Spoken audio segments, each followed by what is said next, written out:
అప్పుడు హరికృష్ణ గారు అబ్బాయి ఉన్నాడు కదండి, జూనియర్ ఎన్టీఆర్. అవును. ఎలా ఉండేవాడండి ఎన్టీ రామారావు గారితో? ఆయన అప్పుడు చిన్న పిల్లగాడు సార్. చిన్న పిల్లగాడు. వాళ్ళ అమ్మ వంటలు వండి పంపిస్తుండే. ఉమ్, ఆ వంటలు తీసుకొని వస్తుండే. అప్పుడు ఆయనకు ఉమ్, ఆటోలోనే స్కూల్ పోతుండే, ఆటోలోనే వస్తుండే. ఎక్కడ పోవాలన్నా ఆటోలోనే. ఉమ్. ఆటోలో వస్తుంటే సార్కు కనిపించేవారు. కనిపిస్తుంటే సారు తిన్న తర్వాత మళ్ళా ఉమ్, రిటర్న్ సార్ కార్లోనే వస్తుండే. అప్పుడు ఉమ్, మేము మళ్ళీ ఆయన కూర్చోబెట్టుకొని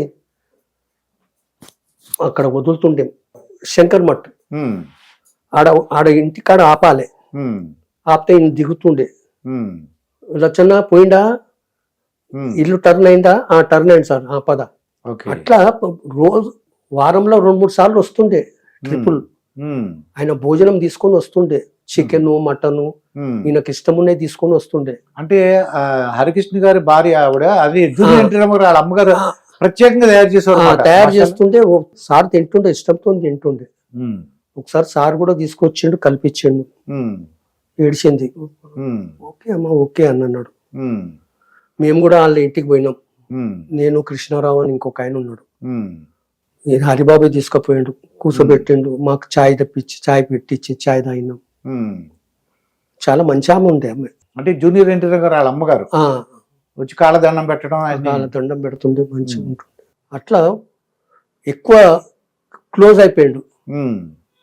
లాస్ట్కు రవీంద్ర భారతిలో ప్రోగ్రామ్ ఉన్నది, ఈయన భరతనాట్యం ప్రోగ్రామ్, జూనియర్ ఎన్టీఆర్ది. ఓకే.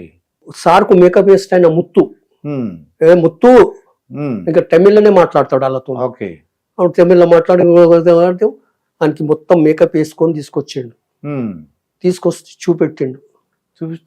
చూస్తే బ్రష్ వేయాలి మళ్ళా టచింగ్ చేసిండు.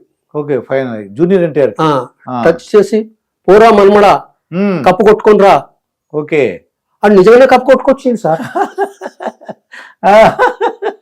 అంటే అక్కడ ఆశీర్వదించి ఎవరు అనుకున్నారు మరి? ఎన్టీ తాతగారు ప్లస్ ఆయన ఒక దైవశక్తి ఉందిలేండి ఆయన దగ్గర. అయితే చెప్తున్నా, కొట్టుకొస్తాడు, కొట్టుకొచ్చి ఉరుక్కుంటూ వచ్చి జూనియర్ ఎన్టీఆర్ చల్లగా బతుకురా నాన్న అన్నాడు. అయితే అప్పుడే 2-3 సార్లు నేను పట్టుకున్నా. సార్ డైలాగ్ చెప్పు, చెప్పాలా తాతకు చెప్పాలా?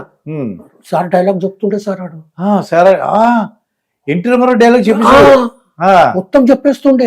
నాకు యాద లేదు, డైలాగ్స్ మొత్తం చెప్తుండే. ఓకే. అంతా అంటే జ్ఞాపక శక్తి ఉన్నది. నేను ఇటు పైకి వస్తాడు అని నేనే అనుకున్నా.